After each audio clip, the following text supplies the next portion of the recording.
Halako batean irratian aditu nuen galdera. Zenbat kanta ote daude astelenei eskainita. Eta eman zuten adibide mordo bat, ez dudala aurkitu bilatzen hori bai?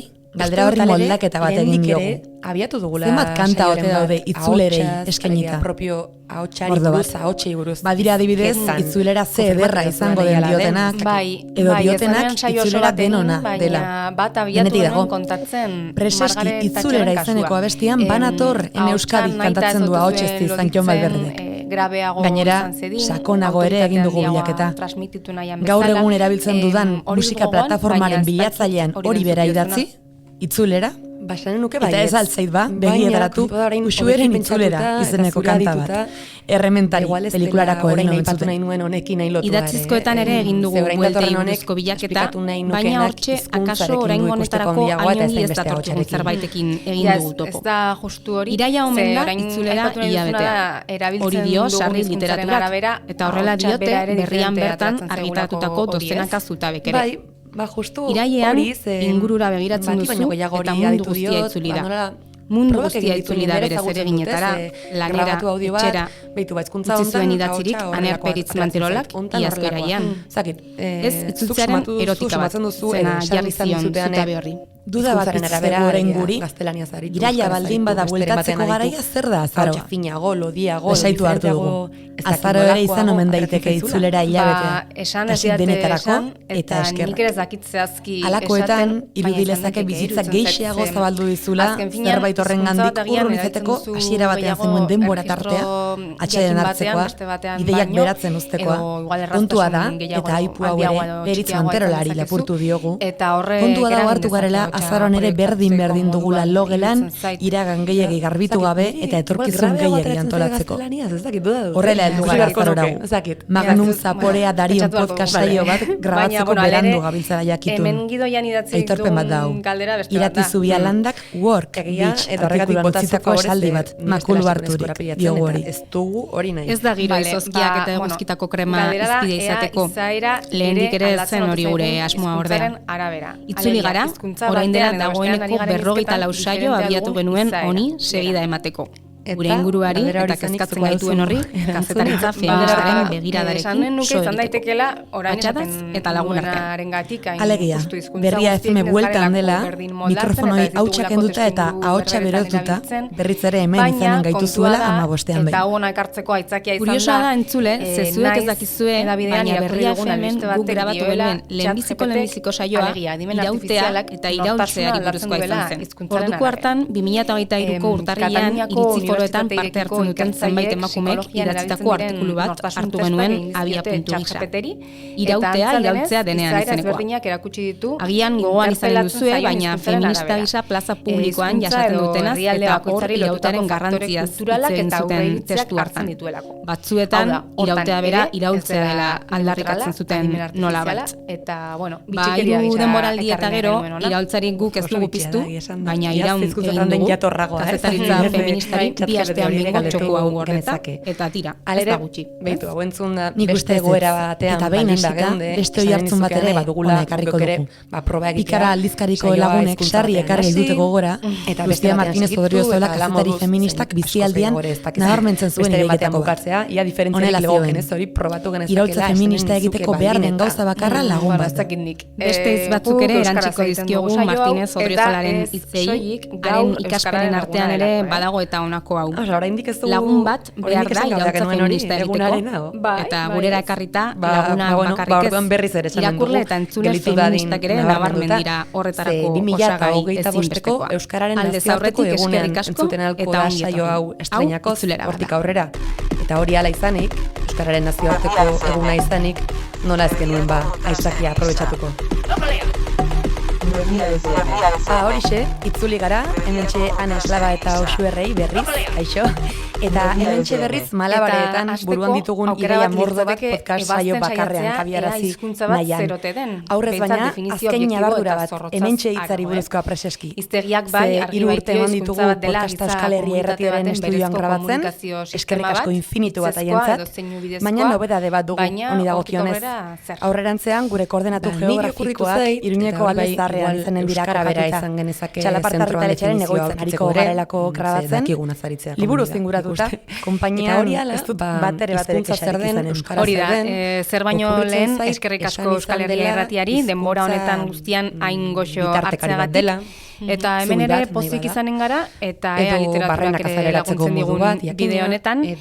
Alere gaur ez dugu hori gaia, eta dagoeneko eman dugu spoilerrik izatez, kazetaritza feminista izan dugu ahotan, batetik, eta ezin ahaztu pikararen aipamena ere.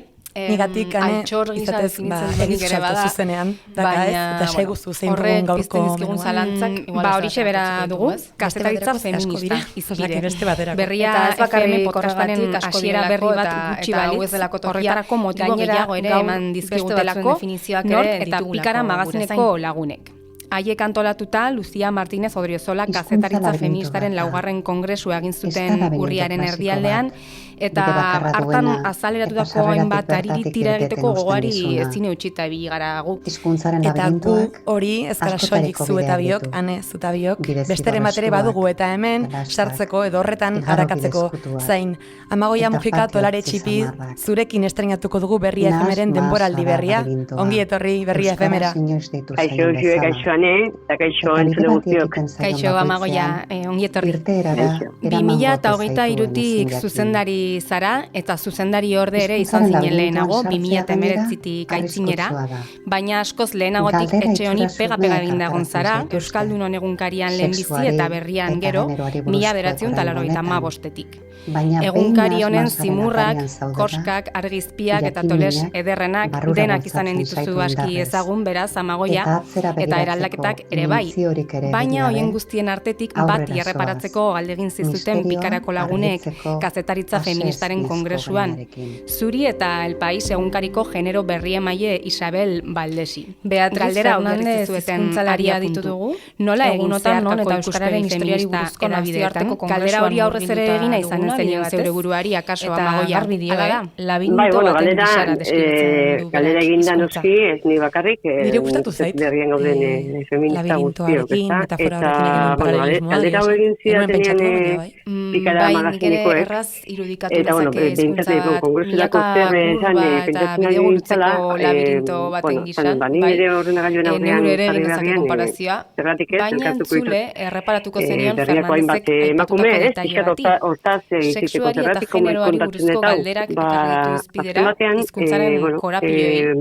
egiteko modu bat eratzen gulako, alegia, kolektibo batean jarri iriak eta hola Ariadnaren aria izena du saiakerak zehazki, Susak lisipegi diman jaso du, eta ez zen Euskararen eta tarteka oroar izkuntzen ertzugari izan ditu aztergai ikerlariak genero ikuspegitek. Eta aurrez esanen dugu hau, eskerrik asko Beatriz, Berria FM-eren saio honetarako ederki etorri zezkigu ikerlanean bidutako zientoka apunte. Eta ez bakarrik erredakzioan da kaztaritzan, eman dezake ez, berriak, kaztaritzaren egiten duen lana bakarri dela. Aurrera, baizik eta txiko arlo zai guztietan, ez? Uste degulako, kanpora begira egiten dugun lana ezin erakutsi dela, barruan egiten dugunan, alegia, ezin degula azalean geldituta goza bat praktikatu kanpoan, eta beste modu batea jardun zalantza bat, hizkuntzak dira sexistak edo iztunak egiten ditugu alako. Koherentzia premia, ez? Bizkat koherentzia, kanpora begirakoa bala, para nola baitekoa, barrenean ere alakoa beharko du. Baina Amagoia Euskarak den bezalakoa delako izan ezen nuke dela beste hizkuntza batzuek badauzkaten funtzionamendu dugu atzera aski matxista batzuei, ez? Adibidez. esango nuke berria atzera eginez, ez duela genero gramatikalik. Besteak beste, ez du genero markadun morfemarik eraizten bukaera. Gezura dirudi, baina igual, hogeita marrurte atzera egin dako nuke, Euskaldunen garaian feminista militanteak zeuden, eta feminismoarekin beti izan da txikimendu bat eta lanketa berezi bat, kolektiboen barrenetan dauden emakumeak edo ez izan, eta emakume aiezte bide bat hasi alizaren genuela bide bat ez Euskaldunen egunkariatik berriera, eta berrian beti prozesu jungea, irati bakaikoa itzultzaileak, hogeita maika eskutik blogean argitratutako sarrerei egin aipamena, izenburu esaten emantzituen hiru, nik uste itzulpenaz eta genero disidentziaz, eta hor benetan komentzen zuen irakurketa honi erratatzen direlako itzulpenez ze gertatzen denez, bai genero bai maskulino generikoekin eta alakoekin. Bide bat lantzen horraino baina genero marka daukaten itzmordoa badugu Euskal ere, eta bestelako formula batzuetan ere sumatzen da maskulinora lerratzeko eta emakumeak edo disidentziak itzalpean usteko joera gurean ere. Euskaraz adibidez, gaur egun arte oso dinamiko izan da, nik uste redakzioa eta estilo liburuaren bideak batatuela, eta hor pixkanaka, baina bidea izan dela, egun honetan, Beitu hementxe dugu amaikastutik blogo horretan bertan, eta hemen azpimarra bat egina, izan ere amagoia, benkasarasola egunkariaren berriaren 10 balioen zerrendan ere jasoa dago, berriak gizakiak izaera feminista, eta jakina da paper gainean idatzita egotea ez dela aski, baina importantzia izanen du horrek ere, eta berdin gertatzen da kaso, praktika feministak jasotzen dituen estilo liburuarekin ere, hori izan da, denorretan hori egoneran nola jasota, jarrera patriarkalak dituen kazetari batek, zailago luketxoa zidazko ditupean, hori izan ez gero. Bestela, morfenetan markarik bere horretan ez dugu, esan dugu ez da, Euskaraz, baina bada genero marken ez da, Euskaraz, eta zenbait adibide, hau guztiak, Beatriz zen, Aria liburutik hartutakoak, hor eztabaida bat izan genuen, hor eztabaida argi geneukan, baina eztabaida dugarreko batzan, zerratik, paperiak gaztak, izen bat emateak, bere garrantzia daukalako, eta azkenean berme bat ematen diolako feminismoari eta feminismo praktika horiei, eta hor bai noski jarrera patriarkal horiek ere, zaiesteko, eta feminianean ere, bezatizateko hori ere izan zedurrat, eta hori oso importantea dela, nahiz eta, horrelako batzuk. Eta gainera, genero adierazteko sorburu erraumanikoko bi bide morfologiko ere badaude. Eta lerro editorial feminista bat izateak, eta ondorioz gauden ari zintzo izateko hartutako erabaki mordoek, izan ez ziren, parte hauetan guztietan, ekarri dute inoiz dardararik, izan etxe barrenean, hizkuntza armantzetak arik edo aznairik eragin dute erabakiek batzuk. Dardara sortu dugu, etxe barruan eta kanpoan ere bai. Edo tipo bat eta tipa bat. Logikoki hori dagoeneko gure euskararen parte da. Eta nola bide bat hartu, beste bat hartu. Horrekin eta hor krisi batzuk egon izan dianean. Niretzat importantena da, krisi horitatik indartzu eta behala, eta gaina erabaki eta beste batean ere, aipatuko dut, garai batean nabarmenu gauzelako baita gurean ere, itzen bukaeretan, morfema eranstea, zerreta, emakume kargoa zuela edo adierazteko, ez? Zuzendaritzan barruan egon behar dulak, eta hor ez dara gauza bat paralelo dikoana, eta etxe barruan txertatu beharran zerbait. Beti ere eta kanpora begira bai, noski kritikatu ditugu, eskerronak ere bai, eta uste dut euskaltzen diaren ez dagoen hor laia sota euskara bat atxikituta dagoela gure planifikazioari edo gure egiteko moduari.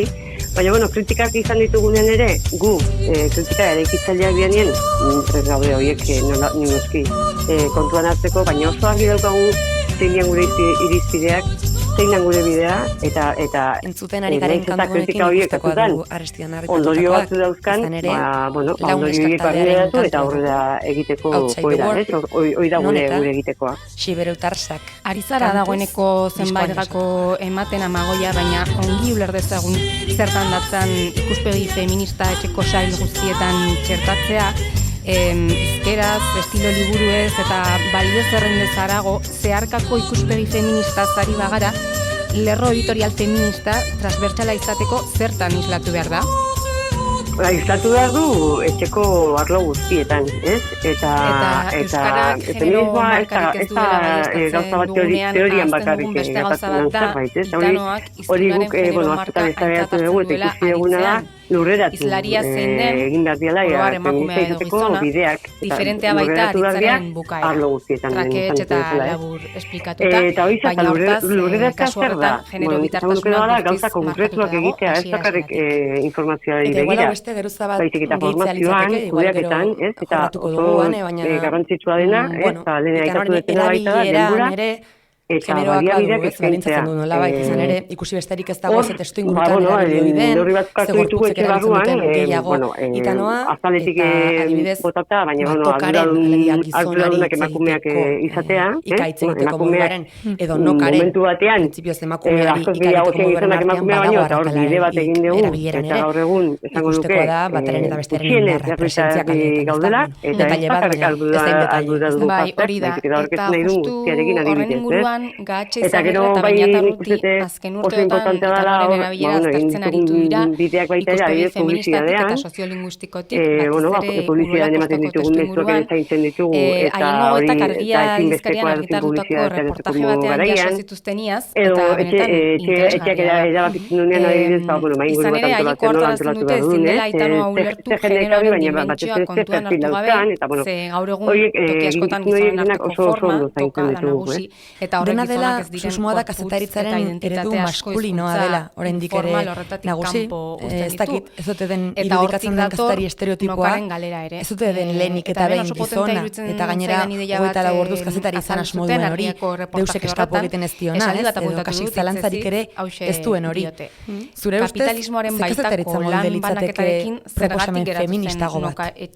Gaitatu duzu zalantzarik gabea, nik uste horretan dagoela gakoetako bat, eta beti izan da zalantzak eukitzea beti balio negatibo bat, espazio publikoan eta nik uste hori orain, jatzen dugula balio positibo bat, ez dela zalantzak bali madituzu, gehiago partekatzen dituzu zure ideak, zure gabeziak, zure zalantzak, eta hor, egiteko kolektibo bat sortzen da, eta azkenen askoz aberetzen gana, nolabait oinatzeko kazetaritza maskulino horrek, nik dena dakit, dena barkatuko eta goita laburdutan horrego naiz, guretzat ez da hori egiteko zuten eta hor, bide batzuk hartu ditugu, batetik, niretzat eta arduradunak emakumeena komentatzen dunean, oso importante iruditzen zait, garai baten adibidez, emakumeek erabakitzen zutenean umeak eukitzea, ezin duten gero ardura postu bat euki, murrizketak dituztelako, eta hor adibidez, esaten dugu zergatik ez murrizketak eukita ere, arduradu izan, eta hor, bitartekoak jarri, hori da adibide bat, eta bestetik, esatea, adibidez, lan prozesuetan ere aldaketak egin ditugu, lan orduak murriztu ditugu, eta horrez esan nahi du, batzutan guk azken dugun lan bat besteratez bukatu behar dula, eta horrek eskatzen du ere konfiantza bat bestearenan, eta hori, talde lan hori guztiatzen gara sustatzen zaintzatik, segulako jaina guztore egotea. Ez bakarrik izatea nionena naiz, eta ez, zaizik eta, nire lan hau nengo dut, baina otadako, nire lankideekin kontatu behar dut, sistema bezala, hola lan egin arret, eta gaina hori askoz aberatxagoa da, kolektiboki gehiago sortzen dialako, eta gauzak modu egokiagoan kontatzen ditugu lako. Horrek errazago bermatuko du akaso zaintzen eta zaintzen usten duen eredu bat izatea, baita kazetaritzan igarrena horrek beharko dutela akaso. Eta laster sakonduko dudari gabe, eta badakigu kazetaritza zertan, eta egunero momentuari eutxi behar izatea, eta sekulako zaintasunak, eta egun batetik beste dazia eredu horiek aldatzen, baina zaintzarena erregunean jarri behar da hemen ere bai, eta nik ustez, gu bide bat egiten nahi gala, oindik ikasteko daukagu, eta gauza batzu konpontzeko, baina bideian markatu dugu, eta iritzu zaitu hortik jo behar dela. Ederki Amagoia, beste lagun bat dugu zain kazetaritza feministari buruzko gako batzuk emateko.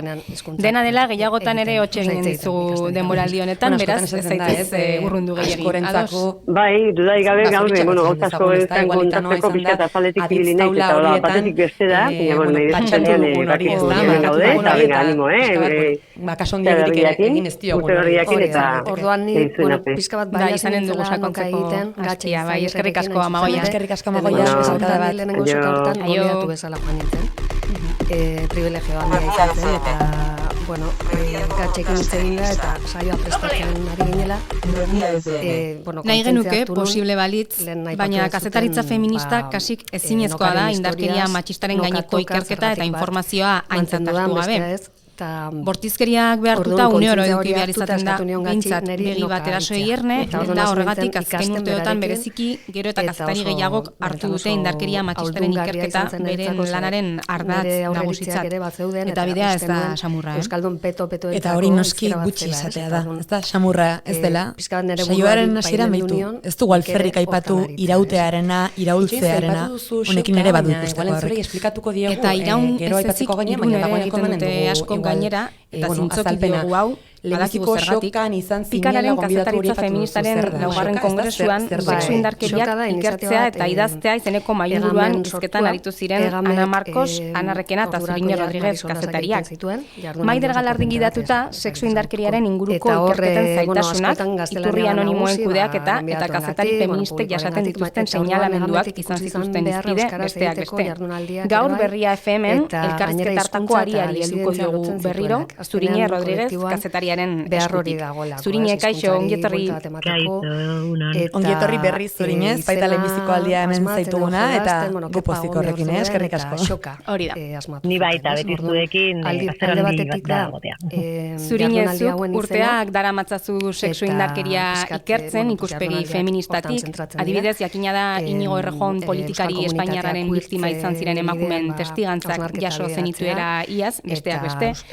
Gai edo ertz, zehatzetan sartu aurretik, galdetu nahiko genizuke nola bizi dituzun maila profesional zein pertsonalean horrelako ikerketa prozesuak. Begira, mai profesionaletan ikuste erantzukizun handiz bizitzen dela, batetik, edozein kazetari ez, gai edo eskuartean, esklusiba bat duenean, badaki erantzukizun dakan, baina aldi berean ez da edozein gauza, zure iturria pertsona da, zure iturria gainera biktima bada, orduan beti dakatzu erantzukizun hori eta beldur pikin hori, ea zure lana pertsona hori rebiktimizatuko duen edo ez, eta horren inguruan zabiltza egunero buelta eta buelta ez, nahi dezu eta badakizu zure testigantza edo testigantza hori lagungarria izan daitekela, baina beti dakatzu buruan ez, zertarako testigantza hori ez, eta testigantzagatik nire ustez ez du balio, baina testigantza ez, testu ingurua azaltzeko edo gauzak aldatzeko baliogarria bada, orduan pena merezi du. Orduan beti dakazuen beldur hori ez, testigantza hori zertarako balioko du, eta ea zuzaren kanal onbat historia hori aurrera ateratzeko. Kazetaritza ikerketen bidez, indarkeria matxistaren kasua azaleratzen direnean, zelantzan jarri horien zerbait, horien baliozkotasun izakartuko ikusi dugu, azken hilabetetan urtetan bereziki, baina liteken agarri. Bukaera hori, isabatekin elkarteko hori ere alderdi hori. Indarkeria matxistak ez duen ez, arrastro dokumental ikusten, errazagoa da emakumeen hitza zalantzan jartzea, eta aldi berean biktimen anonimotasunak ere ez da bai sortu goi du, bai sareetan, eta baita esanen dugu kazetaritza zirkuluetan ere. Kazetari feministek argi duzue, eta eskerrak testigantza horiek balekoak direla berez. Baina zuen ikerketa lana eta emakumeen ahotsa auzitan jartzea dakar inguruak, ez da erraza izanen. Beste hizkuntzatan izen justukizuek izan duzuen gai batengatik, eta da historikoki ez kazetaritza ere oso modu patriarkaletik eginda, ikerketa oso modu patriarkaletik eginda, eta beti egon gara bilatzen ez dokumentuak eta ukitu daitezken materialak eta probak, ez? Eta Euskal Komunitatean ere sujetu horiek bagaude edo espitarrak gauza dara gertatzen daiteke, baina normalean testigantzaz baliatu behar zara, ez? Autu hori egin duenik ere badelako, ez da gara irakurtzen egunotan, orduan jendeako, batez ere bide batat, hau beste bada, bereziki jatzen duena identitatearena, beste metodo batzuk behar ditugula, gure lana resistentzia bat topatu dituzue, anonimotasuna, eta horren atzean orduan ez dago lan periodistiko bat, eta hori ez da erreala, ez? Edozein kastari badaki anonimotasuna, behin baino gehiagotan erabiltzen dugu gertatuan bezala edo korrupzio kasutan erabiltzen zenbat aldiz esaten dugu, ez? Hasiera batean, gu beti iturri anonimoaren bitartez, edo alderdiaren iturria dion bezalaxe, eta hori da, iturri anonimizatuak, eta ez anonimoak, ez? Eta honetako importantia da, ez? Guk ez ditugu anonimoak, edo izen anonimoak erabiltzen eta izen horiei, pertsona horiei, izen aldatzen diogu segurtasun kontuen gati, galdetu beharko diogu ere gure buruari, zergatik emakumeak ezin dute izan da bizena, baina gure testigantzien atzetik, gure iturrien atzetik izan da bizena ere, eta guk kapata gara hori mostratzeko, orduan, anonimotasuna ez da reala, ez da ziztitzen, beste pseudonimoak erabiltzen ditugu, eta pseudonimoiek konprobatu dezakegu inungo arazuri gabe ze pertsona diren. Zerbait engatik aipatu duzu, bere horretan dela zerbait provokatzailea, hori bazenekite, ez da, igual provokatzaileak izan dela eta ala behar zuela, eta gumeatzateko eta guziortzeko, eta modu batean gure iturria. Pero, claro, horiek ere kudeatu behar dira, ez dakizuek ere, kritikak, baina gure metodoa argia da, askotan, igual ez ditugu iturri polizialak, baina bai begiratu izan ditugu, zei jabeteko WhatsAppeko konbertazioak bi pertsonen artean, hori ere bada ikerketalen bat egitea. Naia da eta praktika biktima horien lekukotasunak jasotzeko prozesuek badituzte beren berezitasunak, normalean delikatuak izaten dira, eta kazetari feministek biktimen eskutik lan egiten duzue, eta prozesu horietan garrantzitsua da haiek konfiantza hartzea zuengan. Ze irizpide hartu beharko lirateke kontuan prozesu horietan ikerketa tresnek biktimei osatzeko prozesuan lagundu diezaieten eta ez ditzaten berbiktimizatu. Nik uste hori oso zaila dela, zen azkenean egia da biktimak konfidantza dutela edo konfidantza hartzen dutela kazetari feministen eta ez medioan. Eta hau oso importantia da, niri kasuan adibidez nik 6 urteko prozesua egin nuen Violetarekin, eta ailegatu zen momentu batean gogoratorri zait pasaden ekainean hartzetan daudenen euskalduntze alfabetatzen inguruko ueuko jardunaldi batzuetan Katialin Miner ekintzaietan feministak esan zuela hizkuntza arautik kanpo garatzeko orduan onarpena ez dela berdina guztientzat batzuei onartzen zaiela etekin probatzea, arauak haustea, baina beste batzuei ez esaterako norbaitek euskalki batean erabiltzen den hitz baten erabilera zabaltzea proposatzen badu, seguruenez zerbait jatorrezala ulertuko dela, baina LGTBIQ+ komunitatean erabiltzen den espresio bat proposatzen bada adibidez, eta gutxu berdaldun bat badauka edo, babestu modu batean ikusiko dela. Hagian olako zerbait sentitu duzue zuek ere orain honetan olako resistentziak aipatu dituzule. Egun horietan, bera adibidez negorrezkonekin hitz egiten duen konbertsazio guztik, eta hori da bere intimidadean zartzea, orduan guretzat bakarrik baliagarriak dira. Intimidade horretan zartzen ari zarenean, edozein momentua zuriturria aldi berean zuri biktima, erabaki dezakela, bertan bera gara itekela publikazioa, eta orduan badirezte urteko prozesua, porrotera eramaten dut horren ikusten oso jakin berretula hori gertatu daitekela, eta ados egon behar zarela horrekin justuki sozialki bermeak ez daudelako, oso honesta izan behar zera, eta zuriturriari eta bizimari izan behar diozu, zuk zainduko duzula prozesuan zehar, behin publikatu denean zuk zainduko duzula, baina kalean hotxa egiten dula, eta orduan bera indarkeri politiko asko jasoko dula. Zeren zuk ezin diozu indarkeria politiko hori kendu. Tamalez, indarkeria politiko hori ez existitzen dalako, ez, zu bere alboan egon zaitezke, eta bere anonimotasuna, bermatu zure bizitzarekin iaia, gadinot oso modu romantikoan naiz eta ital, baina zuten diozun darkeria politiko hori ukatu, tamalez patriarkatua oso indartua dalako, eta normalean biktima hauek gizon oso boteretzuei aurpegia ateratzen ari zaietelako, orduan, claro, etorriko den zigorra oso gogorra. Eman dezagun, albiste hori, artikulu hori, atera dela argitara. Bai, eman dezagun hori. Eta egin izan duzu, patriarkatuak eraso egiten duela, hortan zalantzarik ez dugu, baina eraso egiten duzue baita kazetari feministei ere, jardu honetan, aretzen zareten kazetari feministei ere. Izan ere, sexu indarkeriako kasu bat azaleratu denean, askotan gertatzen da, eta ikusi dugu, azken aldian, lintxamendu bat gertatzen da, ura landu duen kazetariaren kontra. Benetako kanpaina mediatikoak montatu izan dira profesionalen kontra. Eta, akaso entzulari ere ezaguna ginen zaio, azken aldiko adibide argienetako bat, Cristina Fallaras kazetari espainiarrarena delako, hemen bertan ere, berria hemen aipatu izan dugu gai hori. Fallarasek violentzia handia jasotzen du, izan dezagun. Instagrameko bere kontuan lekukotza anonimo bat argitaratu zuelako, zeinak Inigo Errejón kargu hau zera araman zuten salaketen sorburu, gixara, funtzionatu baitzuen.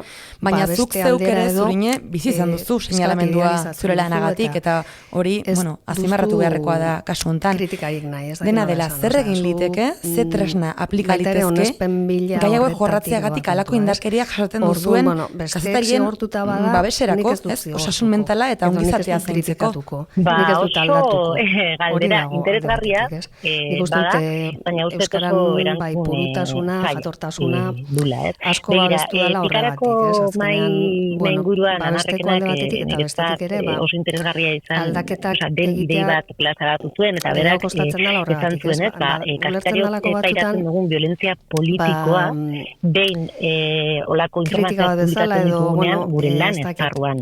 Pairatzen dugun violentzia da, berak sindikatuak honen inguruan ere zerretik dako. Alegia gure lan ezarruan emandako indarkeria delako, orduan lanarekin zerikusia duen publikoago egiten eta esain beste violentzia da, orduan adibidez bajak, igual badira aksidente laboral burukoak, esan bezala komunitateko irrean ere bai, hasiera batean historia bat kontatzera asko, igual behar dugu baja bat eta behar dugu deskantatu, eta hori ezin dugu din autonomo gaudelako, edo gure soldatan baja bat, prekaridadean hasten gaituelako, eta oso materiala izan, gauza bat erreala da, gero, ere egin daiteke, nik uste zigortua orduan, pareak, nire kasuan hori oso importantia izan zen, publikatutagun batzuk eta gero, izugarrizko mehatza jartzen batzutan zure bizitzaren kontra juten diren konnotazio sexual handiko indarkeria politikoa da, eta batzutan zukurrengo egunetan izaude ondo, eta hau horrela da, orduan alboan izatea zare feminista bat, kazetariena laguntzen ditena, pizkat zure estrategia aurrera eramatera, adibidez, zeitu behar den sexista ez, izkuntza edo iztuna baina gainera, euskara bera ez da salbu, adibidez, zure zarea dezetasuna bat eramatea aurrengo egunetan, indarkeri politiko guzti hori ez ikusteko, niretzako inbestekoa da, gauza bere egiten ari gara, baina egia da laguntasun zaretatik egiten ari garela, alegia ez dago sistematizatuta, estrategizatuta, baizik eta batutan da, como izugarrizko lintzamendua dator, eta orduan zure alboan dauden beste kazetari eta lagunak esaten dut, hemen nago, nola antolatzen dugu zaretzea, baina nik bai uste dela momentua ere, zaretze hori, kolektiboki kazetaritza inguruan hausnartzeak laguntzen du ere horretan. Baina importantena niretzako da, nork hitz egiten du, nondik, nordun baimena hizkuntzarekin jolasteko, askotan galdetzen ziaten, merezi izan ditu, eta niretzako galdera hori oso gogorra da, horren atxan dagoena da, azkenan lortu dute disiplinazio hori, ikusten ba ez du, zure alboko lagun kazetariari izugarrizko lintzamendu kampaina bat tortzen ari zarela, zuk ikertzen ari bazala horrelako kasuan, uste dut zukartzeari, euskara bera, nola gizartea berreuskaldundu errazan den, argazkia jaso ditu da, zenbat alditan esan didaten, politika sindikari hori izten bazan edo sustidatzen bazan nire kulpa dela, eta bar, eta hori, orduan askotan errastasunaren alde ere, eta zabaltzaren alde, proposamen batzuk galitzen dira hor, eta nik uste, ausartak izan behar dugula, benetan hau merezizan egiten ausartu, eta gauzak aberazteko beti, saiakerak egiten dira, eta batzutan okertuko gara, baina, eta agian, saienik ez dela kasualitatea izanen genero disidenteak eta queer komunitateak izatea olako proposamen berritzailea edo sartak egiten dituztenak, olako lotura batzu daude eta ez da kasualitatea. Egindako lana argi dakatetzela hori, baina momentu horretan, izugarrizko presioa, mehatua jartzen ari zaren momentu horretan, ere zu kolokan jartzen dezu. Nortu ere buruari egiten dizkionak, aipatu dituzula aprobetxatuta zurine, eta zure baimenarekin, legionen aurretik izan dugun beste elkarrezketa batzuetan aipatu izkidazun batzuk ekarneko nituzkizpidera. Izan ere, zer horrek aipatu zenidan, kazetari feministen aurkako betoak, disiplinatzeak eta zigorrak hainbat noranzkotatik heltzen direla. Hainbat noranzkotatik eta ondorioz hainbatek eginak direla. Zein lirateke horiek, nomen azpimarra batzuk eta ekartzeko gokia erabiltzen zait, zehari gara nolabait euskara joko txartean zikintzeari buruz, ez beldurri gabe zikintzeari buruz, eta saio prestatzen ari ginela niri burura etorri zitzaidan, Karmele Jaiok korrikarentzako idatzi zuen, mezua ez da, bukaerako mezua, 22ko korrikan eman zuen diskurso hori, eta zatitxo baten niko nungo gozo, nik uste Jaiok orduan zikintzeari buruzko mezuren batero eman zuela, gero noski, zikintzak zer esan nahi duen zer esparrutan diferentea da, ez da, baina polita eruditzen zait, eta irakuriko dut igual, tartetxo buskatxo hori. Euskarak behar du ezurdura bat, anatomia bat, arnaz aparatu eta nerviosistema bat. Behar du lepo bat zeinen gainean segi aurrera. Malko eta listu justitzea behar du Euskarak. Atzmarka zikintzea, zikindu dezagun, beraz Euskara, loitu dezagun bizitzaz, eta egin dezagun Euskararekin hainbat inertziaren kontra. Niri ederra iruditzaidan orduan, Donostian zuzenean aditu nuenean, ederra iruditzen zait orain ere, baina gainera, orain erreparatu diot, itzegiten duenean gainera, inertzia batzuen kontra egiteaz, ezakitzen oso egokia ez, gorkoan ere, adibide jartzeko, hizkuntza bat zikin duta, hainbat inertziaren kontra egitea ipatzen duen horrek, honekin guztiarekin izan ezak ikustekoa. Justo esan behar nizun zein den mingarriagoa, ez dakite konparatu daiteken, baina bereziki emanen du min, akaso ez da. Hori da mingarrena, azkenan bilatzen ari direna da gizartean ere gertatzen dira eta orduan gizona impunidade horretan jende asko da estrategia gertatzen izugarrizko politikari hona da, gauden horiek zukina gure bazter horietan gertatzen dena gure zentroa. Eta orduan orain Espainiako ezkerrak zer egin ez badugu Euskaran gure tokia horkitzen beste nubaitan bilatuko. Orain, euskaraz ikintzea komatxoen artean. Agente berri bat, orduan hori oso mingarria da, batzitan ez da, egin gogorra, nire ezkerreko jendeak izpidali, zakileko argazkiak, baina bai esan dit, behin baino gehiago eta suizidatzen bada zure kulpa da. Egin duen bezala fisikoa, zer egin gogor seksilua ere bai izkuntza. Eta gero dako irugarren beto bat, honen inguruan oso nola esan izan boinera proiektu barruan ere lantzen zen hori, galdetzen ziguten gure kolektiboetan, gure boieroen kolektiboetan, ze hizkuntzan aritzen ginen. Eta gure anabioz lumatzen ibilitakoa naiz, eta hortan jardura gehienak gaztelaz egiten gintuen. Errejon, Monedero, eta Euskal komunitate barruan gero hori demorarekin aldatzen, gizarte bera ere aldatuan neurrian. Ari gara, zaledatzen, gizon potere zuen impunidadea. Baina, kazetaritzan eta mediotan, gizon potere zuek ere urteak eta urteetan eman dituzte botere harremanak bere alboko neskekin eta alboko kazetearekin. Honen inguruan oraindikan eta mitu bat. Betu geure buruak izendatzea ipatu duzu. Baina, klaro, batean zukaritzara ikertzen politikaren munduan dagoen impunidadea. Eta politiketan medioak oso harremanen da. Igual, eta denbora badua aurrera. Zure mediotan ere, izun batzuk urduri jartzen dira. Solasaldi honetan, zure eskutik bakarrik ez Beatriz Fernandezen eskutik ere egin dugu bidea, nabarmen, haren liburua, Ariadnaren aria guztura horriztatu dugu aurrez, eta betikoa gertatu zaigu, ezin nahi adina gauzak abitu podcast saio bakarrean, baina amaitzeko ongi iruditzen bazaizu, mundu alako sartu atera bat liburuaren azken ataletako batera, eta mintzatuko gara hain zuzen ere gainen berjabetzeaz. Izan ere, Beatriz Fernandezek berak, gaiari buruzko galdera bat dira zuretzat. Zehazki lana gabe geratu zaitezkelako, justuki, lanon bat egiteagatik. Eta hau, kazetari askori gertatu zaie, bapatea bere bizitzako lanik oberena egin, eta horrengo egunetan, lanik Gaztelu plaza eder guztian elkartu ginen. Betoa gure gain. Hilabeteetan zehar, elkarri WhatsApp mezueta otak bidali eta gero. Gizonazko eraso bat egin eta gero, kantzelazioa. Pairatzen dutela, eta nik ez ditut kantzelazio horretan. Ana, Reyes Lintzetak argi dago kazetari feministak ari zaretela bide bat egiten, urrats batzuk egiten, baina erredakzioak eta oroar Davideak ez doaz ritmo berean inondik inora, ez? Eta zuk baietz alase sentitzen zinela, eta alase deitzen zizutela txikitan irain moduan.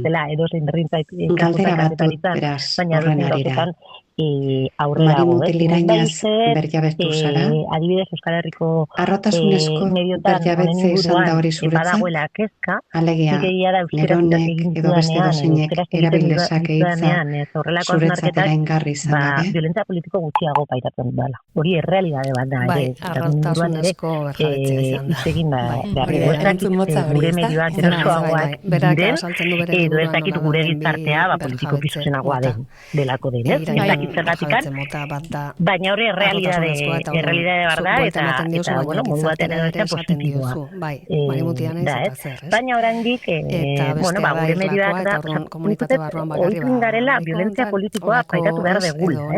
Orduan askotan galdetzen dizuete, zer multzaude, zelan dara mazu, baina ez da egiten urgentziazko bilera bat ikusteko zer behar dezu, edo ez ditut esaten junikera eta eskantzatugun batzuk, edo zer behar dezu, ez normalizatu dugu, gure lanaren, gure ogibideren parte bat, violentzia politikoa jasotzea dela, eta hau zure eskuek egina da, ezta? Hala eta guztiz ere, zaitasunak handiak eta prozesuak luzeak eta korapilatsuak izan arren, gutxinaka ari zarete zigorgabetasun patriarkala arrakalatzen, isiltasuna hausten eta honi buruz idatzi eta gitaratu alizateko baldintzak sortzen. Lehen aipatu duzu horretarako ze garrantzitsua den aliantzak sortzeak kazetari feministen artean, eta bukatzeko horri buruz galdetu nahiko nizuke. Agian aurrera begira erronka nagusietako bat izan daiteke aliantza horiek gehiago egituratzea eta metodo feminista komun bat adostea indarkeria matxista modu kolektiboan ikertu alizateko, hori izan daiteke helburuetako bat aurrera begira. Bai, nik uste dut erronka daudela bat biadanik egiten ari gara, bat da hori justo ez, zaretze bat egitea, aliantza horiek modu efektibo batean egitea, alegia, elkar zaintzea, elkar babestea, bigarrena da, metodo feminista bat zintzea eta adostea, honetan bagabitza, baina benetan izatea, homogenizatua eta gure arteko eztabaida baten ondoriozkoa, eta hirugarren bat da, nik uste kazetaritza autonomo feminista bat ere behar dugula, batzutan gure medioak ere seguruak ez direla, batzutan gure mediotan indarkeria sexuala ez dago lehen maiko agendan, orduan nire uste interesgarria izan daitekela, ez dakit nola esan, baina igual kazetari feministen kontzortzioak sortzea, elkarrekin ikertzea gure medioetatik, baina haratago, eta ikerketa horiek finanziazio batekin egitea, eta orduan duintasunez eta ekonomikoki ondo ordainduta egitea zen. Egia da eta izan behar da, eta nik uste hauek beren artean kazetaritza horrein dikan, eta horrek prekariedadez lan egitea da, eta prekariedadez egeitzen badioz, indarkeria politikoa, eta egeitzen badioz, osasun mentala, baizugarrizko kombo bat dakazurduan, ere uste behar behar ditugula errekurtso ekonomikoak, eta behar dugula ere, baina, bueno, gelditu dadin, mintzat aipatua. Bueno, argi dago asko dagoela lantzeko, noski eta egiteko, eta osnartzeko ere bai, beraz, jarraituko dugu beste batean, seguru. Gaurkoz hemen utziko dugu, Zurine Rodríguez, kazetaria, eskerrik asko gure galderei erantzuteagatik. Eta, bueno, baita... Eskerrik asko Zurine, eta baita zu agurtzearekin batera, entzulea ere agurtuko dugu, hausia izan da gaurkoa, berri efemeren denboraldi berriko lehenbizikoa, baina, bueno, itzuli gara, eta segitzeko itzulera honetan, Hori da, kazetaritza feminista egiteko gune txiki hau berriz martxan jarri dugu, eta 15 egun barru berriz ere hemen izanen gaituzue. Besarkada bat zuri Zurine, eta besarkada bana entzulei ere. Aio, esker onaino iristegatik, eta hemendik 15era. Eginen dugu topo berriz. Hori da, besarkada handi bat. Aio, agur. Berria FM. Berria FM. Berria FM.